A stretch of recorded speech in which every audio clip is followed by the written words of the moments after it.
Give me 5 minutes and I'm going to tell you how Love Island explains what's happening in the Gulf.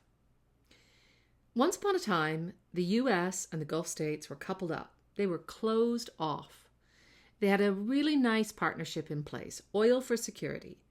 The Gulf states provided oil and they hosted US bases. The US provided security, meaning that they would protect the Gulf from Iran and Israel. Then came 2026. War. Israel and the US go to war. Missiles are flying. The Strait of Hormuz is closed. You're probably familiar with this if you buy gas ever.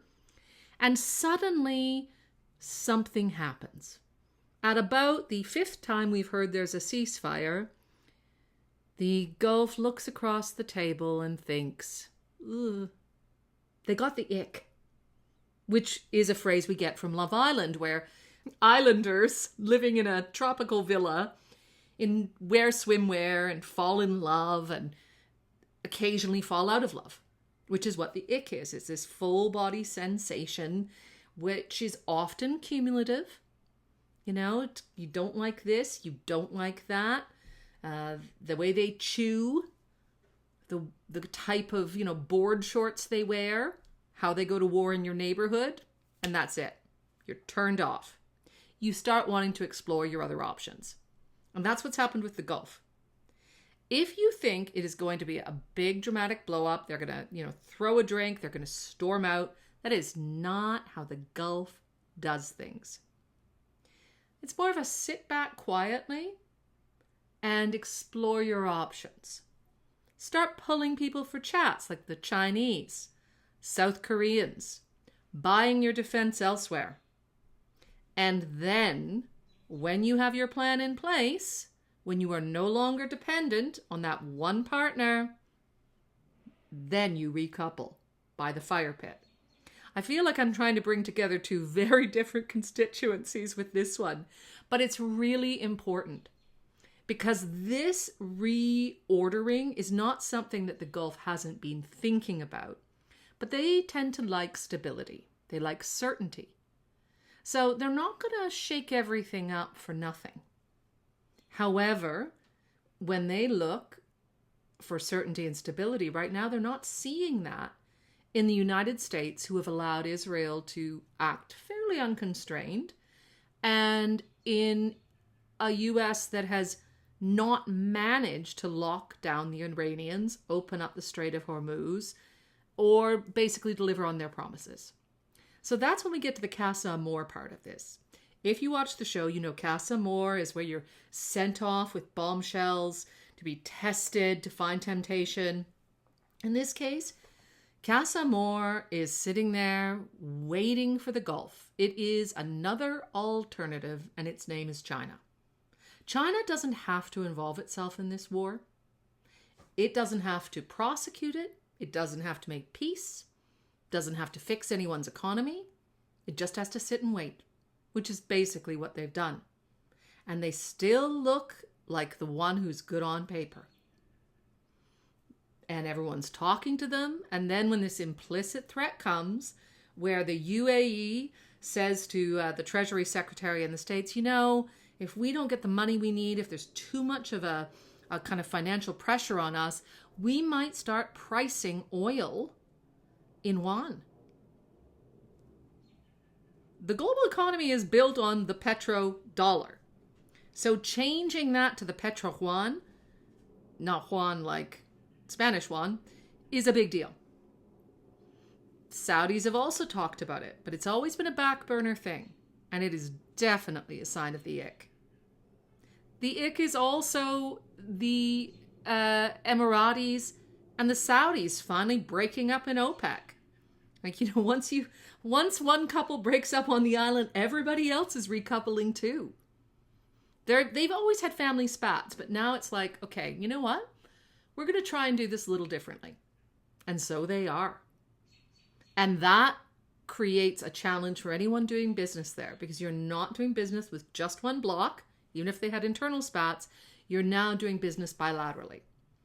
It's actually good for, guess who? The Chinese. Where does Israel sit in all of this? I would probably call them the bombshell, because bombshells can be powerful and not liked very much. They can be desired and also sort of hated. They have taken out their most hated enemy in what has been a long desired move. They are militarily dominant, and they are still exposed in a very unfriendly neighborhood. The idea that the Abraham Accords are going to expand in a meaningful way is, I'm going to use a British word, poppycock. There is going to be, you could say, oh, Kazakhstan signed. Great. Kazakhstan are going to be really helpful around the Persian Gulf. They are a real existential threat to Israel. Good old Kazakhstan. So there's a challenge there. But the truth is, Israel has the defense technology that everybody wants. And so we're still seeing, people won't talk to them publicly. We aren't going to see as many tourists, especially with the threats against Israeli tourists and against Israeli citizens. But we're still going to see a lot of undercover dealings, because you can't match a lot of that technology. And we have seen the Emiratis buying their stuff, buying their air defense. The Israelis have sold F-35s when the Americans wouldn't. So, it's the bombshell thing of like, ooh, I don't want to love you, but I do. But if that doesn't turn into something public, how useful is that? All of this is not something that gets undone for the Gulf with prices going down, because when they've seen something this destabilizing happen, they want to have other options. They are deeply committed to building an economy that survives the end of oil because they know it's coming. They saw their events empire fall apart in a month, and they've been clawing tooth and nail to fight to bring it back. They no longer could agree on OPEC, but they brought together a Middle Eastern tourism alliance. So that tells you something about what matters to them. Also tells you something about the fact they've been investing so much in Africa, in renewables in Africa. They are building a long-term strategic future. They are looking for a partner who survives. The romance survives beyond the villa. So if things have to change, they aren't maybe going to make a big song and dance about it, but they're going to do it. Now, I could be wrong. They could drop all the yuan talk. They could get the real security guarantees they wanted that Saudi tried to get them, struggled to get them from the States. We might suddenly see, if Qatar or Saudi, which is the big prize, start talking about Israel in a friendly, open way, great.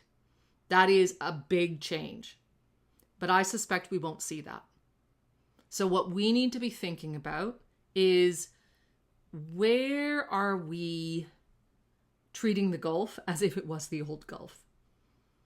Either one party, even if it's a bit grumpy, dependent on the US, that it will fall back in line to US interests. And where in our life might we be making that mistake of thinking that somebody being quiet is somebody being loyal? Not planning on how they are going to choose somebody else the next time they are around the fire. Like, follow, subscribe.